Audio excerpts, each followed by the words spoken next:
नमस्कार, जीबीएन 24 में आपका स्वागत है। मैं आपके साथ सानू महाराज। बिहार कैबिनेट की बैठक में कुल 35 एजेंडे पर मुहर लगी है, जिसमें मुख्य रूप से विधि विभाग द्वारा व्यवहार न्यायालय भभुआ परिसर में 20 कोर्ट भवन निर्माण के लिए 50 करोड़ 69,62,000 की स्वीकृति दी गई है। वही पत्रकारों को संबोधित करते हुए कैबिनेट के अपर मुख्य सचिव संजय कुमार ने बताया कि अनुसूचित जाति एवं अनुसूचित जनजाति कल्याण विभाग द्वारा अनुसूचित जाति जनजाति आवासीय विद्यालय निर्माण के लिए 4,626.18 लाख स्वीकृति दी गई है। तो वही राष्ट्रीय विधिक सेवा प्राधिकरण नई दिल्ली के वेब पोर्टल के परिचालन हेतु 39 स्थान पदों की स्वीकृति भी दी गई है। कैबिनेट के अपर मुख्य सचिव संजय कुमार ने बताया कि गृह विभाग द्वारा दिए गए प्रस्ताव पर बिहार में 9 क्षेत्रीय विधि प्रयोगशाला की स्थापना एवं 218 पद की स्वीकृति दी गई है। वही गन्ना उद्योग विभाग के तहत messrs Magadh sugar and energy Gopalganj limited की क्षमता 75 के एलपीडी से बढ़ाकर 100 के एलपीडी कर दी गई है, जिसके विस्तार के लिए इथेनॉल इकाई के स्थापना हेतु स्वीकृति दी गई है। अगर परिवहन विभाग की बात करें तो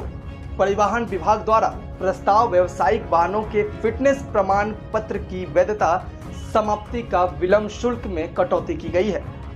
संजय कुमार अपर मुख्य सचिव कैबिनेट ने बताया कि पूर्व में 50 रुपए प्रतिदिन अतिरिक्त विलंब शुल्क लिया जाता था, लेकिन अब विलंब शुल्क को घटाया गया है। उन्होंने कहा कि 2 पहिया 3 पहिया वाहन को अब संशोधित विलंब शुल्क 10 रुपए प्रतिदिन, व्यावसायिक ट्रैक्टर को 15 रुपए प्रतिदिन और 4 पहिया परिवहन को 20 रुपए प्रतिदिन विलंब शुल्क किया गया। आपको बता दें कि पंचायती राज विभाग को लेकर भी कैबिनेट में कचरज करते हुए पंचायती राज विभाग के तहत राज्य में कुल 244 पंचायत सरकार भवनों के लिए 3 अरब 11 करोड़ 75 लाख 91 हजार रुपए की राशि की स्वीकृति दी गई है। बालू घाटों की बंदोबस्ती की अवधि का विस्तार करते हुए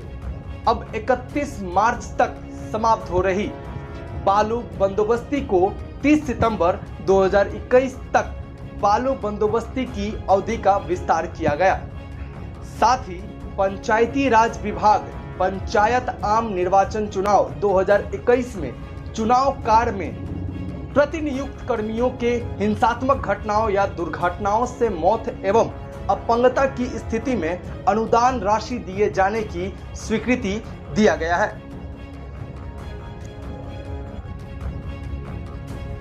पर नियमित नियुक्ति करने के लिए जो अध्याचना है वो भेज दी गई है बिहार पब्लिक सर्विस कमीशन को। तो जब तक नियुक्ति नहीं होती है तब तक के लिए ये व्यवस्था है। भवन निर्माण विभाग के द्वारा बिहार भवन निर्माण विभाग अवर अभियंत्रण विद्युत संवर्ग संशोधन नियमावली 2021 नियमावली के प्रारूप पर मंत्रिपरिषद के द्वारा उसी प्रकार से सहकारिता विभाग दोपहर में मिलता है। आज कुल 35 ऐसे एजेंडा पॉइंट्स है जो मंत्रिपरिषद के समक्ष रखे गए और उस पर मंत्रिपरिषद की स्वीकृति प्राप्त हुई। अनुसूचित जाति एवं अनुसूचित जनजाति कल्याण विभाग के द्वारा कुल 2 प्रस्ताव लाए गए थे। एक है अनुसूचित जनजाति सह शिक्षा कोएड आवासीय विद्यालय पीरपैंती भागलपुर और दूसरा है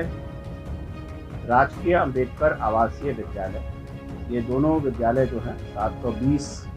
बेडेड कैपेसिटी के हैं और इनका जो पूर्व का जो एस्टिमेट था, चूँकि उसमें 20% से ज़्यादा की हुई थी, इसलिए उस पर पुनरीक्षण प्रस्ताव पर मंत्रिपरिषद की स्वीकृति प्राप्त। विधि विभाग के द्वारा व्यवहार न्यायालय भभुआ में 20 कोर्ट भवन, 1 हाजत भवन और एम्यूनिटी भवन इत्यादि के निर्माण के लिए कुल 50 करोड़ 69,62,000 रुपए की जो योजना है पर मंत्रिपरिषद की स्वीकृति प्राप्त हुई। उसी प्रकार से विधि विभाग के द्वारा जो राष्ट्रीय विधिक सेवा प्राधिकरण है, उसका जो वेब पोर्टल है, उस जो गाड़ियाँ थी, उसके ऊपर की जो गाड़ियाँ थी, उस पर रोक लगा दिया गया था। इसमें आज एक एक्सेप्शन दिया गया है, और वो एक्सेप्शन है बक्सर जिले में चौसा में जो सतलुज जो 2x660 जो पावर प्लांट बनाया जा रहा है, उसके लाई के लिए, ताकि वो कार्य जल्द हो सके, इस यूनिट को एक्सेप्शन प्रदान करने के लिए मंत्रिपरिषद ने IGIMS में post graduate institute of dental education and research के स्थापना के लिए उसकी जो कैपेसिटी है उसको बढ़ाने की स्वीकृति मंत्रिपरिषद के द्वारा दी गई है। जो आंकड़े हैं वो आपके कागज सर्कुलेट किया गया है, उसमें आपको देख है, इसलिए मैं आंकड़ों को नहीं पढ़ा। उसी प्रकार से मेसर्स बाबा एग्रो फूड लिमिटेड, जिसे पूर्व में श्री कृष्ण मेटकॉन लिमिटेड के नाम से जाना जाता था, उनके द्वारा 20 मेट्रिक टन पर आवर की क्षमता का एक राइस मिल स्थापित किया जाएगा, और उसके लिए 45 करोड़ 39 लाख रुपए की निजी पूंजी निवेश और उसकी जो वित्तीय प्रोत्साहन क्लियरेंस है, उसकी स्वीकृति मंत्रिपरिषद के द्वारा दी। बक्सर में सतलज जल विद्युत निगम के द्वारा 2x660 मेगावाट प्लांट का पावर प्रोजेक्ट स्थापित किया जा रहा है, और वहां से जो पावर का इवैक्यूएशन है, उस पावर के इवैक्यूएशन करने के लिए Bihar state power transmission company limited के द्वारा 400 केवी और 200 केवी के जो ट्रांसमिशन लाइन्स हैं, उनके निर्माण के लिए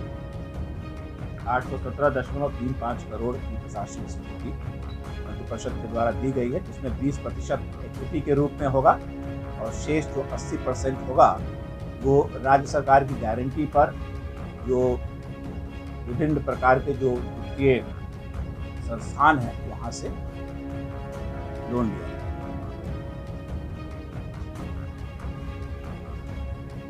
आपराधिक घटनाओं से जो संबंधित प्रदर्श की जांच होती है, और उसके लिए बिहार में विज्ञान प्रयोगशालाएं हैं, उनकी स्थापना की जा रही है, तो और उनके लिए पदों का भी सृजन किया जा रहा है। तो चूंकि ये डिसेंट्रलाइज करने की मंशा गृह विभाग की है, इसलिए जो 9 प्रमंडलीय हमारे सेंटर्स हैं, सभी जगह पर एक विधि विज्ञान प्रयोगशाला का स्थापना किया जाएगा, और एक जो बिहार पुलिस अकादमी राजगीर में चल रही है, उनके कार्यान्वयन के लिए 218 पदों की स्वीकृति मंत्रिपरिषद के द्वारा होती है। तो 15 लाख रुपए अनुदान का उग्रवादी या असामाजिक तत्वों की हिंसात्मक कार्रवाई में, जैसे कि गोल्ड माइंस हो गया, बम विस्फोट है, सशस्त्र आक्रमण हो गया, तो वैसे में 30 लाख रुपए,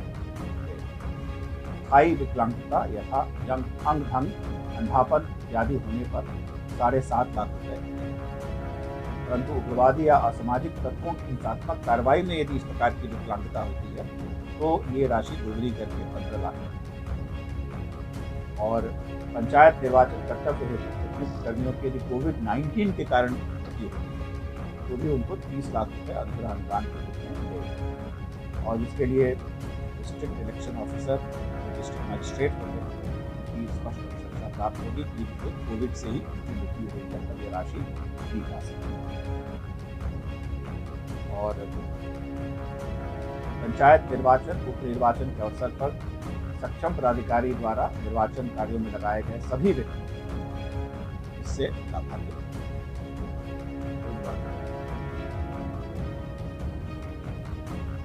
पीठासीन मतदान पदाधिकारी, दंडाधिकारी, ईवीएम से संबंधित कार्य में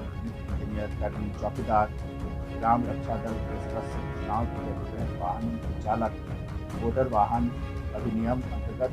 व्यक्ति, पुलिस पदाधिकारी, आरक्षी कर्मी, गृह रक्षक, केंद्रीय सुरक्षा बलों के सदस्य, सभी को कवर किया गया ताकि कोई इससे न छूटे।